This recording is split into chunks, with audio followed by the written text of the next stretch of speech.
Hey everybody, Joe here. Yes, there's been some updates to the EatingFitEZ app. I'm going to go over those right now. For those of you who already have the app, you'll be very familiar with this.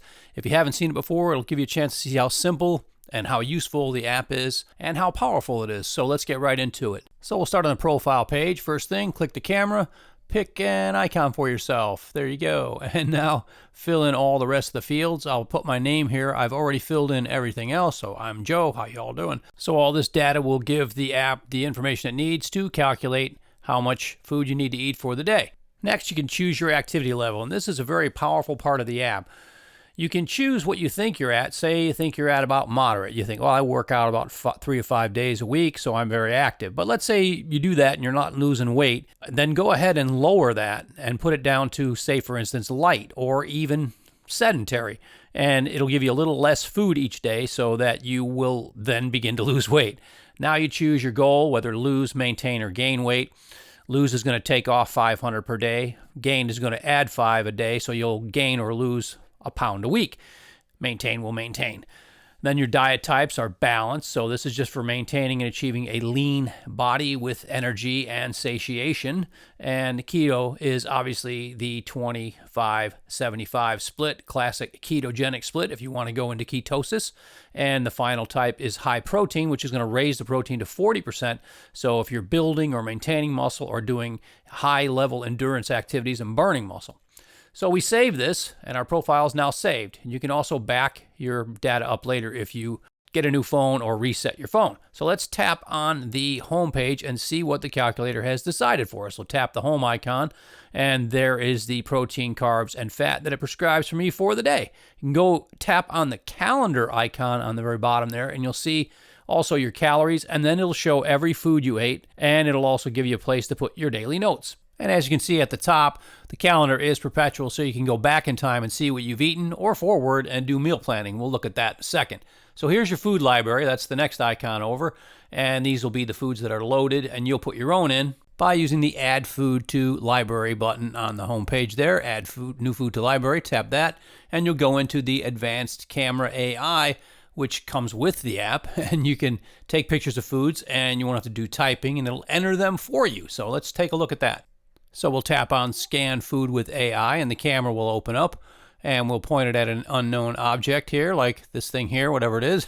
We'll take a picture of it with the camera, and then we'll tap Analyze. So it'll go out onto the internet and analyze the food and bring back whatever it might be. Let's see if AI can figure it out.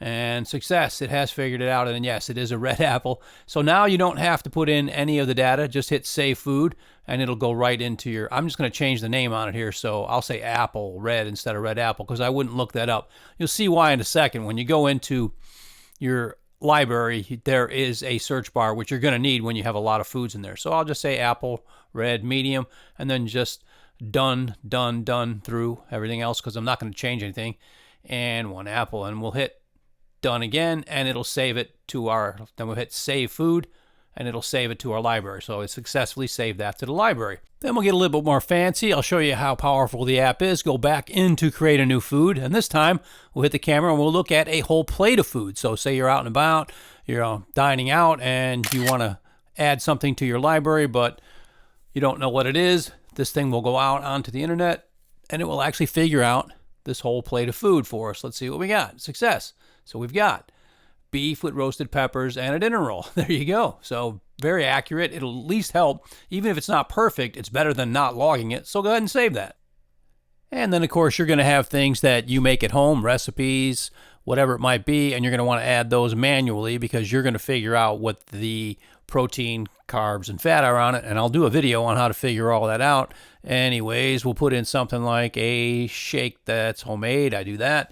And I know what the protein, carbs, and fat are, so I enter that in, and you get the idea. So now you've added a custom food item. Then go ahead and save that into your library, and you've got another food in your library. So you'll quickly build up a custom food library to choose foods in order to round out your diet with the correct macros.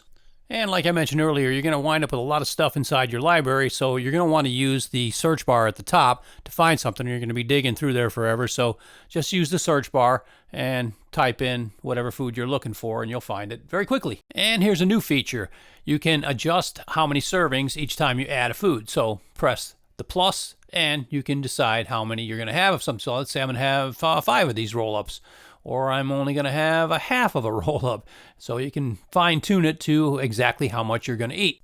And yet another new feature, let's navigate to the calendar page, and you'll see that we removed the reset day and added just a trash can for each individual food, so you can just remove one at a time instead of an entire day. And of course, daily notes is at the bottom, so you can, say for instance, track your daily weight and maybe how you're feeling. If something's affecting you a certain way, you can make note of it. Today I'm feeling good. All right, so one more thing. I was going to show you the calendar, how you can load foods for if you're meal prepping. So on the top, you'll see the bar there. I've gone forward a day to Friday. So this is my next day. So I'll start adding some things in there. So let me just pick out a couple random foods here. I'll have Beanie Weenie. I'll have 1 serving of that, let's say. And then I'll have a bagel. Let's say I'll have a bagel, one of those. And then, I wound up having to stop at Burger King. I'll have a couple double burgers, okay? So I'll put 2. And then, okay, so now you'll see we go back in the calendar page for that day, and my foods are already loaded for that day. And of course, I'm not going to eat all this, so I'm going to go ahead and take it out. So we'll go ahead and hit the trash cans on each one of these and get rid of them. Not that I wouldn't eat once in a while a burger. Sometimes you got to treat yourself, but as long as it fits into the program. So there you have it. Those are those are all the changes that we've done so far on the app. If you'd like to see more, there's other videos, so check them out. And if you don't have a copy of it, head over to the App Store. We'll get it in the Play Store as soon as possible. But for now, it's on the App Store for one low price, no ads, no subscription, family sharing included, advanced camera AI included. Head on over and get yourself a copy. Hope you enjoyed the video. Thanks for watching. Tell your friends, like, subscribe, and we'll see you next time.